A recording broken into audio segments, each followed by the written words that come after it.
बताओ तो सही क्या बात है, बहुत देर हो गई, बड़े परेशान हो गए भोलेनाथ, बहुत परेशान हो गए। अब राज हट, बाल हट, त्रिया हट, महाराज जब ये हट पड़ जाए तो फिर ऐसे ही एक पति और पत्नी थे महाराज, जो ठाकुर जी की बहुत बड़ी सेवा करते थे। किसकी? ठाकुर जी। उनका नित्य जगह नियम था बंधुओं कि वो ठाकुर जी के भोग के लिए यानी प्रसाद लेकर के आते थे, लड्डू लेकर के आते थे 100 ग्राम, और लड्डू चढ़ते थे 4, और आपस में मिल बांट करके वो खा लिया करते थे। लेकिन एक दिन वो ठाकुर जी के लिए जब लड्डू लेकर के आए तो लड्डू चढ़े 3। अब शाम को उन्होंने अपने आरती की, आरती करने के बाद जब भोग लगाया तो प्रसाद की बारी आई तो पत्नी ने कहा नहीं जी, मैं तो 2 लड्डू खाऊंगी, 1 लड्डू नहीं खाऊंगी। अब पति देव कहने लगे चाहे खजुआया खाऊंगा तो मैं 2 लड्डू खाऊंगा, 1 लड्डू मैं भी ना। अब तो आपस में दोनों में झगड़ा होने लगा बंधु। जब झगड़ा होने लगा, बहुत देर हो गई, पत्नी ने कहा देखो जो नहीं बोलेगा वही 2 लड्डू खाएगा, और जो बोलेगा वो 1 लड्डू खाएगा। अब तो कोई किसी से कुछ बोल नहीं रहा है, सब जन कोई भी नहीं बोल रहा, दोनों आपस में शांत हो गए बिल्कुल। बहुत देर हो गई, क्योंकि जो बोलेगा वो 1 लड्डू खाएगा और जो नहीं बोलेगा वो 2 लड्डू खाएगा। मन ही मन में पत्नी सोचने लगी चाहे खजुआया खाऊंगी तो मैं 2 लड्डू खाऊंगी, 1 लड्डू क्यों परिषद जी तुम क्या लड्डू खाओगे? तुम 2 खाए के चक्कर में। अब तो बड़ी देर हो गई, धीरे धीरे बहुत समय हो गया बंधुओं। इधर में होता क्या है, धीरे धीरे 12 बज गए, अर्धरात्रि हो गई। इधर में पतिदेव सोचने लगे चाहे खजुआया खाऊंगा तो मैं 2 लड्डू खाऊंगा, 1 लड्डू, और पत्नी भी सोचने लगी चाहे खजुआया खाऊंगा तो मैं भी 2 लड्डू खाऊंगी, 1 नहीं खाऊंगी। अब तो सुबह हो गया, 10 बज गए। पड़ोसियों ने देखा भाई पता नहीं क्या हो गया, हमारे पड़ोसियों को 4 बजे से आरती करते थे, घंटा हिलाते थे, जोर जोर से कीर्तन करते थे ठाकुर जी का, लेकिन पता नहीं आज पड़ोसियों को क्या हो गया, देखना चाहिए। जब ऐसी कोई बात होती है अचानक तो सभी सोचते। अब जाकर के दरवाजा खटखटाया, आवाज लगाई, अरे भगत जी दरवाजा खोलिए, भगत जी दरवाजा खोलिए। अब भाई साहब सोचने लगे उनके पति देव चाहे खजुआया खाऊंगा तो मैं 2 लड्डू खाऊंगा, 1 लड्डू। बहुत दरवाजा खटखटाया, किसी ने भी आवाज नहीं दी। पड़ोसियों ने सोचा लगता है अंदर कोई न कोई गड़बड़ है। दरवाजा तोड़ा, अंदर गए, देखा वो जमीन पर पड़ी। अब देखो कुछ खाया नहीं पिया नहीं है, पूरी रात हो गई, सुबह हो गया। अब बेचारे जमीन पर पड़े, कोई किसी से कुछ बोल नहीं रहा है। उनके पास जो लड्डू थे ना ठाकुर जी के भोग के, वो भी इधर उधर पड़े। अब पड़ोसियों ने सोचा लगता है इन लड्डुओं में कोई न कोई गड़बड़ है, इन्होंने इन लड्डुओं को खाया है, लगता है कि इनका राम नाम सत्य हो गया, इनको लेकर के चलो। लेकिन पत्नी सोचने लगी चाहे खजुआया खाऊंगी तो मैं 2 लड्डू खाऊंगी, 1 लड्डू। पतिदेव भी सोचने लगे चाहे खजुआया खाऊंगा तो मैं भी 2 लड्डू खाऊंगा, 1 लड्डू। बहुत देर हो गई साथियों। इधर में क्या होता है, अब वो लेकर के पूरी तैयारी करके और शमशान की ओर चल। पत्नी सोचने लगी चाहे खजुआया खाऊंगी तो मैं 2 ही लड्डू। शमशान में लेकर के पहुंच गए, पूरी तैयारियां कर ली। और पतिदेव सोचने लगे अगर थोड़ी भी विलंब किया, पतिदेव सोचने लगे अगर थोड़ा भी विलंब किया तो सारा मामला गड़बड़ हो जाएगा, हाथ से सब कुछ निकल जाएगा। एकदम से कहा अरे भैया जल्दी से खोलो और मुझे निकालो इसमें से। निकल करके गए और अपनी पत्नी के पास में कौन इन तक हाथ जोड़ के खड़े है, कहने लगे अरियो भकभका देवी, अरियो भकभका देवी, तू ही सबरे लड्डू ने खा लिए, मुझे 1 लड्डू की जरूरत है। हाँ जब जी रूठ जाए ना तभी जो मान लो कर काम पड़ जाए तुम्हारा। अब मैया पार्वती भी रूठ गई। अब भोले बाबा जी इधर उधर परिक्रमाशी लगाए रही, गोवर्धन कैसी परिक्रमाशी लगा रहे हैं। मैया कहने लगी देखो तुम मुझे झूठो दिखावा मत किया करो, ये प्यार प्यार प्यार कहते हैं कि मैं तुमसे कोई बात नहीं छिपाता, लेकिन आज तक तुमने मुझे ये नहीं बताया कि तुम्हारे गले में जो माला पड़ी है मुंडों की, ये मुंड किसके?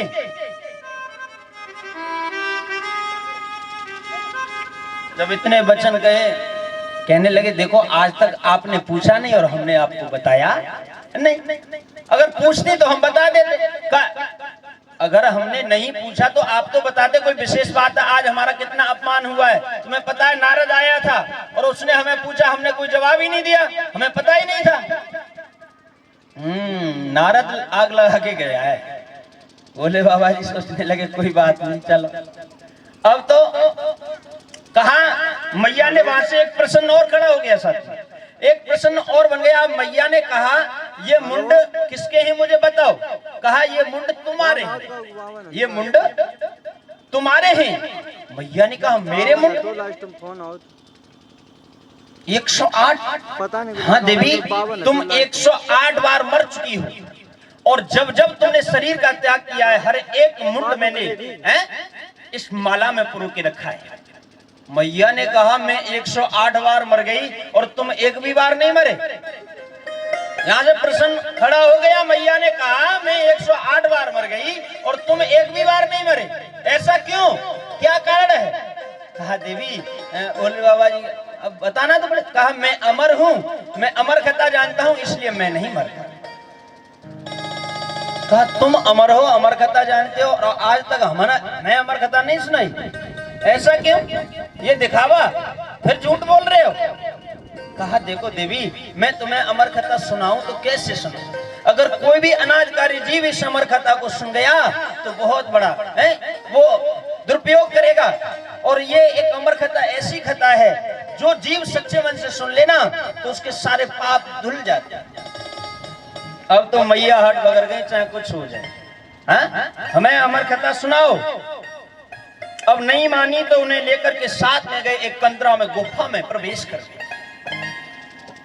पहले उससे वचन ले लिया मैं तुम्हें अमर कथा सुनाऊंगा, लेकिन तुम हुकरा भरते रहना, ये नहीं कहा चिंता ना करो।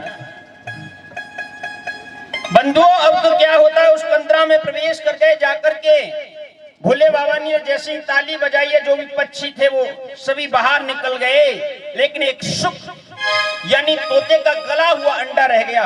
भोले बाबा जी ने कथा को प्रारंभ किया है। आज धीरे धीरे जैसे ही कथा प्रारंभ हुई है, कथा को सुनते सुनते वो गला हुआ अंडा सजीव हो जाता है, जीवित हो जाता है और इधर में मैया पार्वती को नींद आ जाती है। बंधुओं जब मां पार्वती को नींद आ गई, इधर में क्या होता है, अब जैसे ही कथा को विश्राम दिया मेरे भोलेनाथ ने, उनके जब नेत्र खुले तो उन्होंने देखा कि मैया सो रही है। और क्या देखा कि एक शुक का बच्चा उस कंदरा में से निकल करके जा रहा है।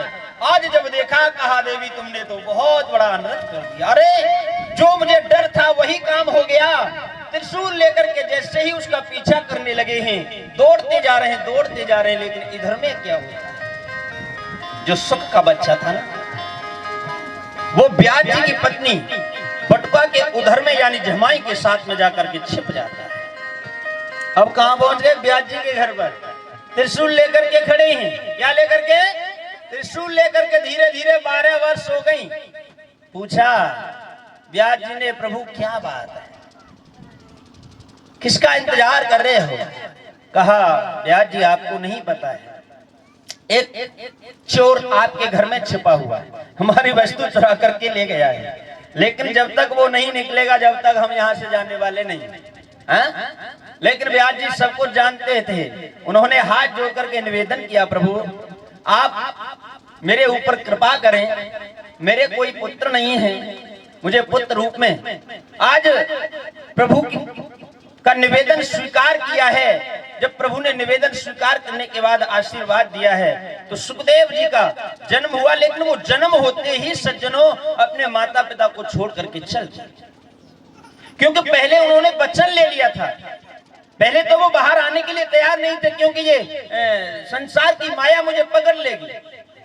जब वचन ले लिया तब उसके बाद निकले, लेकिन फिर भी अपने माता पिता को सबको छोड़ करके चले गए। पूर्ण वैराग्य, उन्हें किसी से मोह माया नहीं थी, एक दृष्टि थी उनकी।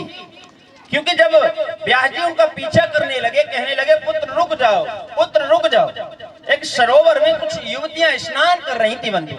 जब स्नान कर रही थी तो सुखदेव जी गए तो वो स्नान करती रही नग्न होकर के, लेकिन जब व्यास जी गए तो उन्होंने वस्त्र आदि पहन लिए। अब उन्होंने पूछा, देवी अभी अभी मेरा पुत्र गया, आप नहा रही थी, स्नान कर रही थी, कोई कैसा भी संकोच नहीं किया, लेकिन मेरे आते ही आपने ऐसा क्यों किया? साथियों, सुखदेव जी की एक दृष्टि थी, वो स्त्री और पुरुष में भेद नहीं समझते थे, हैं? उनकी एक दृष्टि थी, पूर्ण वैरागी थी। जिससे पूर्ण वैराग हो जाता है ना, उसे संसार में सब एक समान दिखते हैं, माया प्रभाव नहीं करती।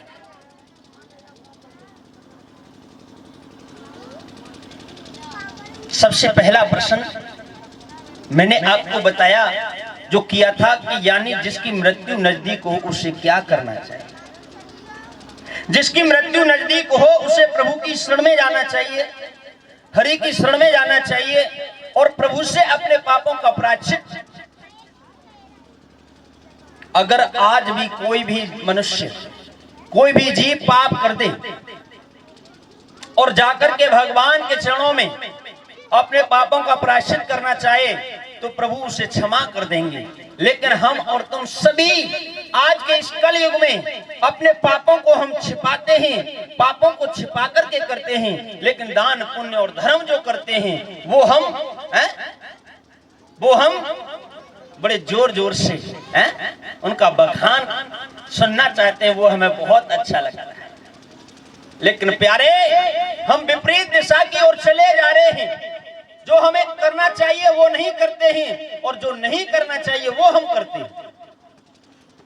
जो आपने दान पुण्य और धर्म किया है, आप किसी से मत कहो अरे आपका खाता बना हुआ, उस खाते में अपने आप ऐड हो जाएगा। लेकिन हम पापों को छिप करके, किससे छिप करके करोगे? दुनिया वालों से छिप करके कर सकते हो, लेकिन जो कड़ कड़ में समाया हुआ है उससे कुछ भी छिपा नहीं। तन की चादर पुरानी हुई बाबुरे, अब नया रंग चढ़ाने से क्या फायदा। कर पतन कर्म का दाग धोया नहीं, रोज गंगा नहाने से क्या फायदा। तन की